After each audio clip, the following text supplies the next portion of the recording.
Hello, Blenders. It's Sean O'Connell, the managing editor at CinemaBlend and co-host of the ReelBlend podcast, flying solo today for what is going to be a bonus episode of the show because we have director Michael Showalter joining us to talk about his new film, The Idea of You, starring Anne Hathaway. We banked Michael a while ago. He brought this film to South by Southwest. I was able to see it as part of the festival. Jake was also doing the junket as well, too, because of his great friendship with Anne Hathaway, and the two of us were given time with Michael to sit down and talk. Michael coming back to the show, having been on for The Eyes of Tammy Faye. We had a really good conversation with him for that, if you want to catch up with that, and also check out the film that earned Jessica Chastain her Best Actress Oscar.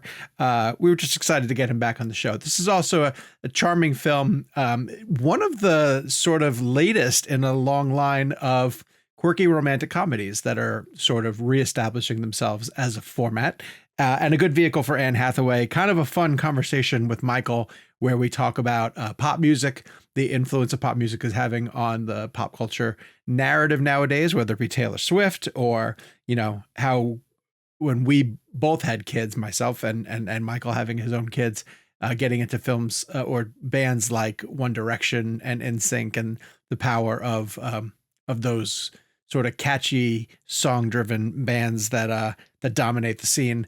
And you'll see how that sort of factors into The Idea of You when you guys get a chance to check it out. So we're going to have a conversation with Michael Showalter coming up. If you are a longtime listener of ReelBlend, stick around after the interview. We have a little bit of news we want to get into about the format of the show and some of the things we're going to be doing in the next few weeks. But until then, let's get to our conversation with Michael Showalter, the director of the new film, The Idea of You, starring Anne Hathaway. If you're not careful. And I got up to the weight station, and I kid you not, dude, it was like 74.85. And I just looked at Sean as a single tear rolled down my cheek. But you know what? That's good. That's what it's all about. Yeah. And it was worth it. Honestly, that meal was worth every penny. If you get the chance to swing by there, man, worth every penny. But be careful. You will lose every dollar you made on this movie for those ribs. It could be worth it. As you say, worth it. I want to start here because I've got two teenage boys. Actually, one's 20 now and the other's 16. And because of them, when I listen to my Apple Music on shuffle, every once in a while, One Direction will come up because they loved the band. And I very easily could take them off, but I don't because, you know, I kind of like the songs as well, too. So they're my autumn moon at this point, or August moon. And I want to know if you had one of those bands that for whatever reason you got into them, and then even still now when they come up, you find yourself keeping them on. Well, I was New Edition. I don't know if you remember New Edition. Of course. Yes. So I was a very big New Edition fan back in the day. My children, I have young daughters, and they love Taylor Swift. Okay. Yeah. And so I think that it's not just the boy band, it's just the pop star phenomenon, which is so vibrant right now. But yeah, for me, it was New Edition. I was a little old when the whole NSYNC thing was happening and the Backstreet Boys. But we wanted our band, August Moon, to be a good band. We want them to be not kind of a novelty act, as some boy bands are. We wanted them to really be sort of in the way that I think One Direction has elements of that, where there's real artistry to it. And there's a real sense of, you know, that they are good and you don't want to take their songs off the playlist. There's a line in the movie where Anne Hathaway's character says to Nick's character, Hayes, when they first meet, and he asks her if her daughter is an August Moon fan, and she says she'll be a future nostalgic August Moon fan. Yeah. Which is kind of what we all are for those bands in our life is when we reach a certain age, we become future nostalgic fans.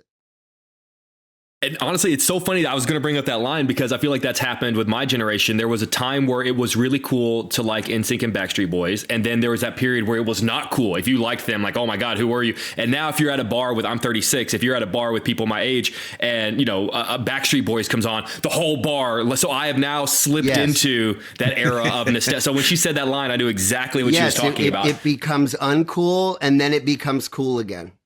Yeah, that's exactly right. That's exactly right. There's another small moment in the movie that I love, which is when Hayes Campbell, who is the biggest pop star on the planet at this moment, basically says that I hate when people call me Hayes Campbell. I hate when people use my full name. He says there's far more story in just the first name than there is the full name. So using that as a springboard for a bigger question, what is the difference between Michael Showalter and Michael? What story does Michael tell that Michael Showalter does not tell? Oh my God. That is so funny. That is an incredible question because I do sometimes hear people refer to me as Michael Showalter, which is to say, you know, and I told them Michael Showalter X, Y, or Z.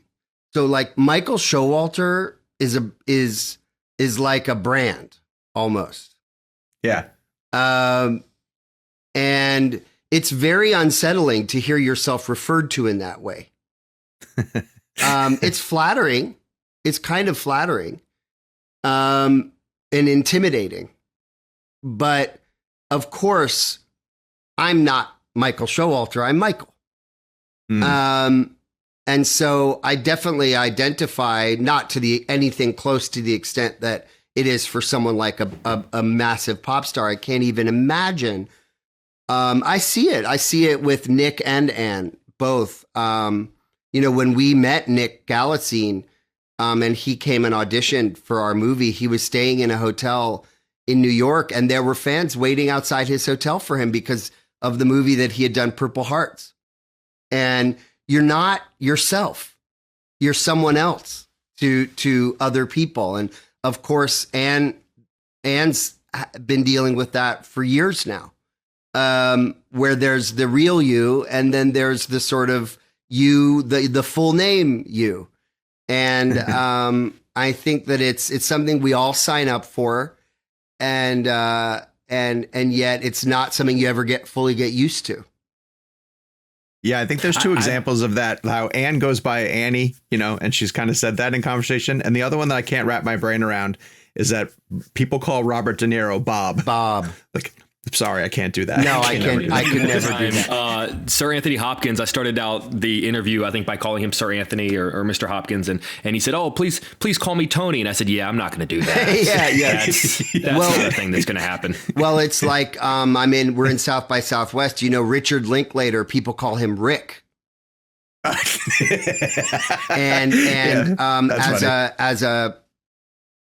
He looms so large to me. I could never call you Rick. You're Richard Linklater.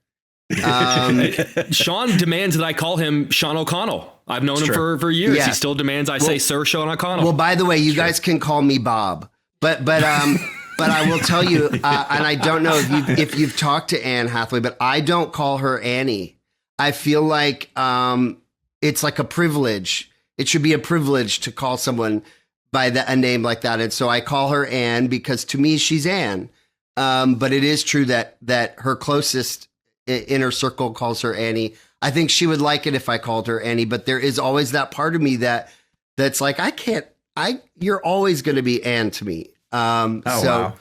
I have to tell you, on the flip side of that, like, and I'm sort of curious at your perspective on this. You know Anne Hathaway far more than I ever will, but I've interviewed her for a long time, and there was a point where she was just like, "Stop calling, call me Annie." But if I say Annie around, if I'm talking about her in public, and I call her Annie, people are like, "Who the hell do you think you are calling her?" So there is. It's also about reading the room. Yes, I 100% no. She's frustrated that I don't call her Annie. But I can only just say it just doesn't feel right for me. Right. So I probably should think about that because I should probably honor her request. Yeah. Well, Bob, I want to talk about this. There's I love it. I love it. I love it, Sir Sean. I love it, Sir Sean. So if you don't get these two elements of the film right, the movie is starting a little bit behind the eight ball. And you talked a little bit about this, but one is if the August Moon songs are bad, we're immediately taken out of it because you spend time with them performing in concert, right? So, and it's not just a quick montage. And I was like, oh, they're going for it. Like they actually wrote real songs. And the other one is that Anne Hathaway's character runs a gallery. And if the art isn't good, you know, we might start to question like, well, what is really going on with her? And there's a point later on in the film where she gets a piece purchased for her that I actually found really beautiful and was really kind of moved by the piece. Can you just talk about the process of A, getting the songs right, and B, working on the art that's going to be part of her gallery? Because I think they're really important to the development of the characters. Well, you obviously understand storytelling because, we had an incredible songwriter whose name is Savan Kotecha writing all the songs for August Moon. If you go and look him up, Savan Kotecha has written pop songs for every single major pop star of the last decade. Including One Direction, including Lady Gaga and The Weeknd. The list goes on. So we knew that we was working with the right person to create a list of songs that could give us that feeling. But it's very important that the audience see Hayes is good. Hayes has talent. Yeah. So that first scene when she goes to Coachella and first she meets him. And I think she probably does think he's just a teeny bopper. I feel this way about Taylor Swift because she's just not my generation of artist, but my children love her so much. And I now get to hear it and be like, she's really good. She's really talented. And I want the audience to experience exactly what Solenn is experiencing that first night where she sees him singing at Coachella, which is, wow, they're really good. Mm-hmm. And I think that it's important that we all have that feeling of, oh, they're really good. Yeah. And those songs are really good. And it helps us fall in love because that's what a romantic movie should be, which is we go on the ride. I mean, I am always trying to capture the feeling as a filmmaker. I'm always trying to capture the feeling that I had when I saw a movie that I loved. That's the feeling I'm trying to chase. So whether in a romantic movie, whether it was Say Anything or When Harry Met Sally or Four Weddings and a Funeral, it's to recapture that feeling you had of the exhilaration and the sense of possibility that comes with those emotions. And so a lot of it is trying to recapture those exact feelings. Michael, there is a narrative surrounding this movie that I'm curious your opinion on because it could swing either way. There's a lot of people talking about whether or not this movie may have been, the results of a Harry Styles narrative or a Harry Styles fan fiction. Obviously, there was the book, but I'm sort of curious the benefit or the annoyance of that. To what degree, as a storyteller, as a filmmaker, does the Harry Styles narrative help because it gets more people talking about the movie? And to what degree are you sick of hearing the name Harry Styles by this point? I'm not sick of it at all. Because I think. Now, I know that Robin Lee, who wrote the book, would say this is not a Harry Styles story. Nicholas as well. Nicholas said he didn't base the character on Harry. Right. And it's certainly not a Harry Styles, Olivia Wilde story. But isn't what makes a movie great is that it's subjective and we can all make it mean whatever we want it to mean? Because I do think that in our culture, we have multiple examples of an older woman and a younger man, whether it's Harry Styles and Olivia Wilde or Joe Jonas and Priyanka Chopra and on and on and on. This exists in our culture. And so I welcome the comparisons. I welcome the discussion. And because I think that there's a fascination with these artists. I think there's a fascination with these relationships. And my hope is that this story, which I fully applaud Robin Lee for writing this book and putting these characters out into the world in this way, because it's clearly touched a nerve for readers and hopefully now for audiences, that we can maybe think differently about this isn't really the question, but I'm taking it there, that there's a double standard. There's a double standard around male and female relationships and the age gap. And so, to the extent that Harry Styles is kind of an avatar for a young man who seems to appreciate the great qualities of women that might be a little bit older than him, I think that that's a good thing to talk about. Mm-hmm. Michael, sometimes I view this as a lazy question, and I'm sorry if you view it this way, but in this sense, I think it's really important to how your film plays out. And the fact that where do your ideas come from? Yeah, what brought you to the project? No, it's shooting in continuity. Like there's elements of this film that's very much the fantasy romance, and then eventually we're gonna have to get to conflict. And when we get to the conflict, I felt that your performers, whether they were able to or not, had lived through the experience of being on the fantasy romance, that the conflict had so much pain infused into it and turmoil about how they felt emotionally. Were you able to shoot the fantasy elements and the romance before you got to the conflict, or are your actors just that good? The actors are just that good. And that's often the case. It's very unusual that you have the privilege to shoot in sequence. Maybe there's other directors that have had that, but in my experience, you get into so many things that make that an impossibility. The availability of a location, scheduling issues, any number of things can affect that.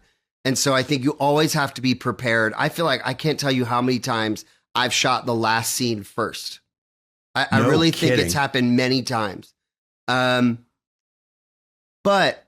the actors, but even sometimes, well, certainly the actors, but even myself, I have lived with the story so many times that it exists within me in such 3 dimension that I know exactly how that scene should feel.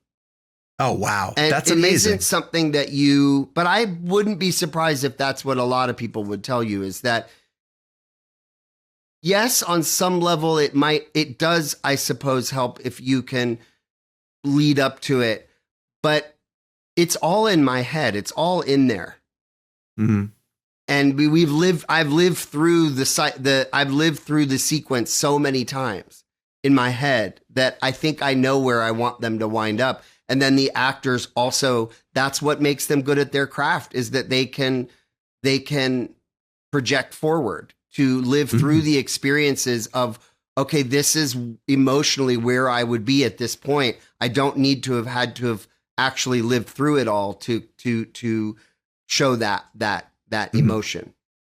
Wow. That's impressive, because it would terrify me. Yeah. That would terrify me. I did a movie with Sally Field, and she had kind of like a timeline because we shot that movie all out of order. It was called Hello, My Name is Doris, which was actually at South by Southwest about 9 years ago to the day. And she could look at her timeline kind of like, okay, this is where I am on my timeline. And I could just give you that emotion based on this little chart that she'd made. And yeah, pretty incredible. That actually perfectly leads into my next question, because without getting into spoilers, this movie ends with a very abrupt cut to black, where I feel like as an audience member, I'm left going, wait, hold on. Wait, what happens next? What goes on after this? So I'm sort of curious, as a storyteller, you know this film to the 3rd dimension, as you've talked about. To what degree have you decided, or do you know what happens next? Or was there anything that was even filmed after that moment that didn't make it? Nothing was filmed after that moment. I love the question mark of it. I love letting the audience have a conversation amongst themselves of what they think might happen next. Have you decided? Yes, but I don't want to say because I really think it's the kind of ending that it will be fun for people to talk about. Yeah. Fair enough. Without a doubt. And sort of to that element, I want to know, it's great to hear that you know, so much how all these elements should play out because you lived in it. But what changed during the edit? Were there any aspects of the film that once you started getting into it and cutting it together, you realized that it played a different way? There is one major thing that changed that is so kind of technical. I could tell it to you, but it would, and I'm happy to. But do you guys edit your podcast? Because it's like so boring. You're talking to the right podcast. Yeah, you're on the right show. Because it's really boring. No, it's not. Not to our audience. Our producer may tell us that, but we do have a producer who edits it. But we would love to hear it. Okay, so you've seen the film. She goes to Coachella, and she has that incredible experience of meeting him and then seeing him in concert, and then he seems to be singing a song to her. Yeah, and then in the original first cut of the movie, the very next scene, so it cuts to now she's back in Silver Lake, and the very next scene we're with her in her art gallery, and he reappears. Okay. In the movie, so basically he's not gone from her life for like any amount of time. It's like she sees him at Coachella, cut to, she's back in Silver Lake, and there he is. He's back in her art gallery. In the movie, there's now quite a bit of time passes before he reappears. She goes back to Silver Lake, and she has her 40th birthday. We see her kind of like meeting a bunch of guys with bad pickup lines. That montage is hilarious. Yeah. And what I realized was that scene. So in the earlier draft, that birthday party is happening with the backdrop of that she'd had that whole long day with Hayes. Where they go to Glendale, and he comes back to the house, and they kiss. All of that would have happened already. Oh, interesting. Okay. Yes. And so what we realized is that you want to feel like, I wish that Hayes guy would come back. Yeah, exactly. Yeah. And she almost has to have the A, to compare against the B. Right, exactly. Before it was, you're going, she rejected him. She rejects him at the end of that long day. And now she's back in her life. And you're supposed to sort of feel like, yeah, he's better.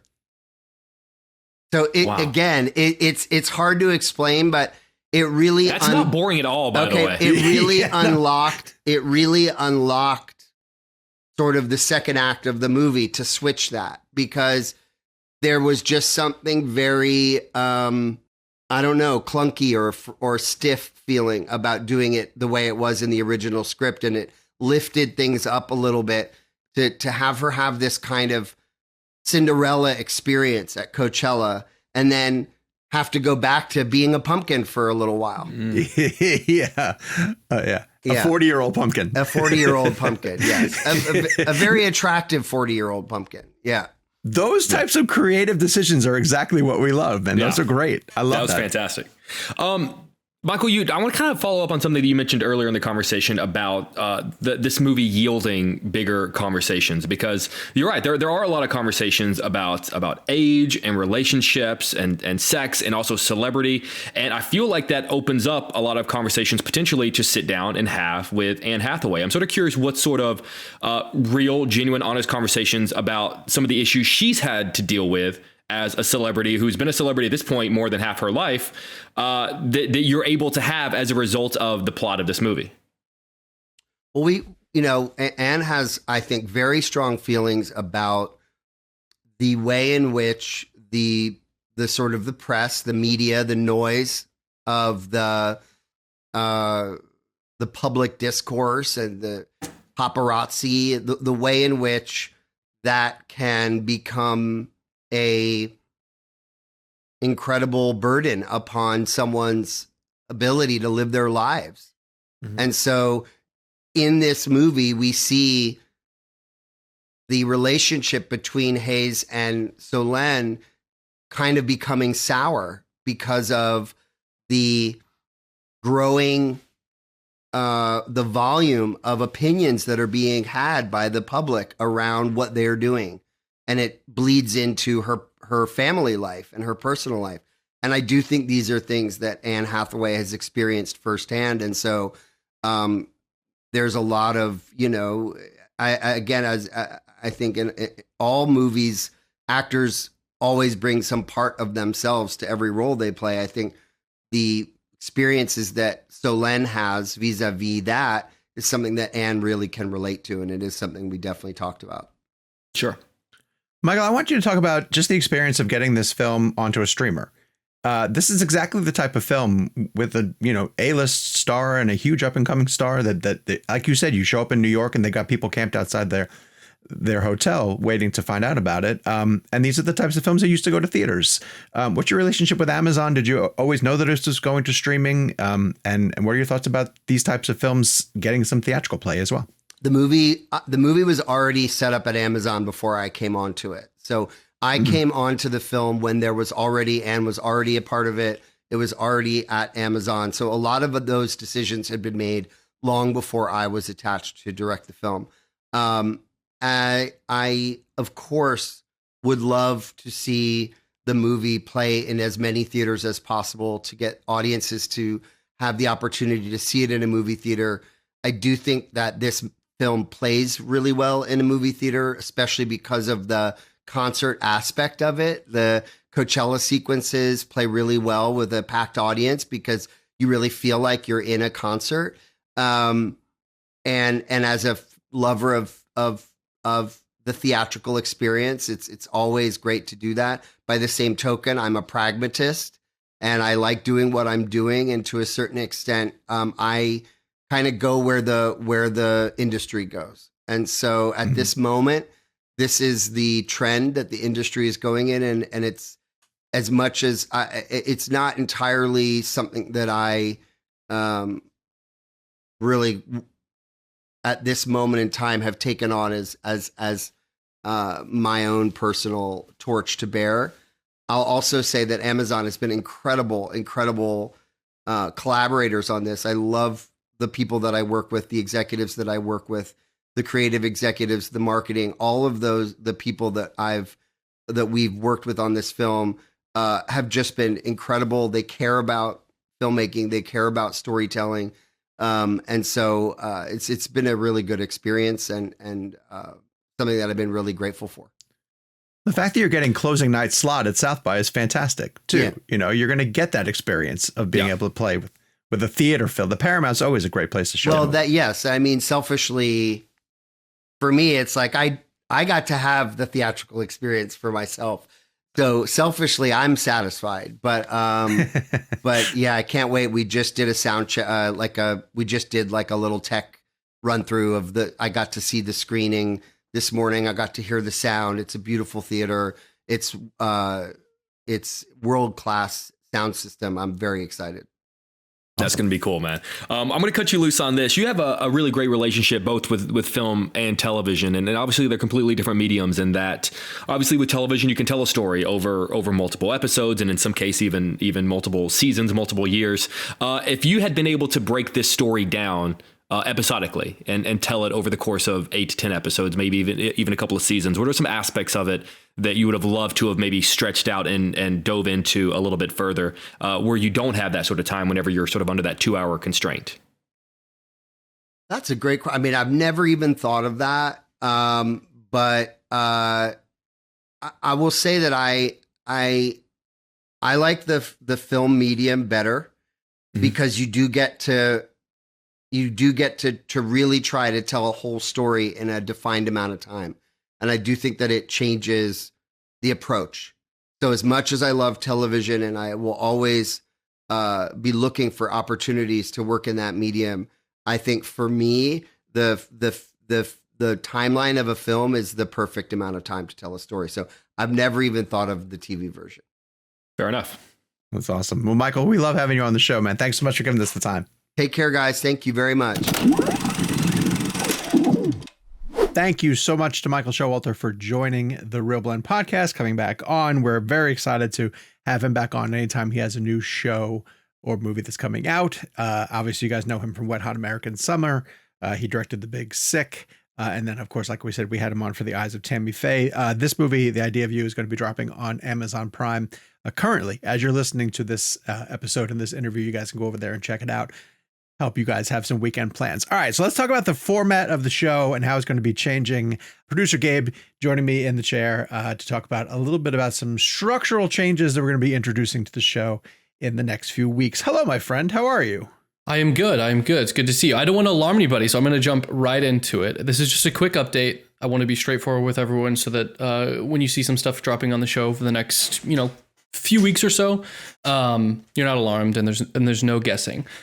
Today's show is a good example of kind of how we're going to be releasing stuff for a little bit. It's just a mixture of some professional obligations and some personal obligations. Everybody's happy and healthy, but we're not going to be able to produce the show, the larger conversation of the show, the way that we usually do with our schedules for the next few weeks. So what you're going to see are interviews like this. We're going to present them to you basically just like bonus episodes, but I wanted to get you guys aware of that. We do have a lot of really exciting hashtag if it happens coming up. We'll leave it at that, but May is looking fruitful. So there's going to be some really exciting stuff in your feed, but I didn't want you to be shocked or alarmed when you see some weeks go by where we don't do the larger portion, the more conversational portion of the show. On the tail end of that portion, we'll come back and we'll probably have some more updates and the like. And also one thing to look forward to as well, if we do have space where we don't have an interview or this is probably going to be through the rest of the year, something that we're going to add to the feed are some of our older interviews. I'll get way too behind the curtain here, way too in the weeds, but if you're still listening, then I assume you're curious. If you've been listening to us long enough, you know that we used to be published on CinemaBlend's YouTube channel, and now we have our own YouTube channel. We used to be Awards Blend. We used to be Awards Blend. No, we used to be on CinemaBlend's YouTube channel, and then for various reasons we branched off into our own channel. And because of that, there's a lot of our big interviews, some of our best interviews are not on this specific channel. And so a way to remedy that is when we have time or when it's good timing with some other things, we're gonna sort of do like a redux of some of our older interviews. We'll have some fresh intros and outros with us giving context, letting people know that, these were recorded when and why and so forth. So if you've been a long time listener, I know a lot of people like, re-listening to the Tarantino interviews, the Joaquin interview, things like that. We're going to be hitting some of the bigger ones that just aren't on this channel. They'll also hit the podcast feed. So if you're a newer listener and you didn't even know these exist, we see that all the time. It'll be a good opportunity for everyone to check out that stuff that maybe hasn't listened to it in a while. And then for us, it's just a nice benefit for us to be able to put this on this channel, kind of get everything into one place. And that'll be trickling out, I think, for the foreseeable future as it's necessary. But I wanted you to be aware of that as well. I think people have kind of noticed that too, because we've been sampling a bunch of shorts, from these older interviews. We've been getting a lot of the Tarantino stuff out there. I was really happy to see the Joaquin story of him getting harassed by teenagers on the steps of during the Joker shoot. Some of that is geared as well too to maybe circle back around and get people to potentially come back to the show for movies like Joker 2 or exactly. So all of this is designed towards continuing to bring some of the most exciting interviews that we can get possibly to the show. But schedules are starting to max out. And so again, just in the interest of transparency, just letting everybody know that's what to expect over the next coming weeks. Is the episodes might look a little shorter, might look a little different. The interviews are going to keep coming, and then in a few weeks we'll come back and we might have some updates on what the show will look like moving forward and things like that. But in the interim, be aware we're still here. We're still pounding away at these amazing interviews, and we have. If you weren't watching on video, then maybe you should to see Sean's massive hint. Also, don't get furious with us. You say furious, and I say Don't get furious with us, but we might be on the road for a little while. So, oh man, is it a dirt road? It's a Fury Road, Gabe. Oh. Thank you all, Sean. I'll let you sign us off, but thank you all as always, and we'll be back with more. Absolutely. We appreciate you guys checking us out. Thank you to Michael Showalter again for this week's episode. Keep it locked here on the channel. Give us a like and a subscribe. Share the channel with friends of yours who are movie loving fans, and we will see you guys back here next week.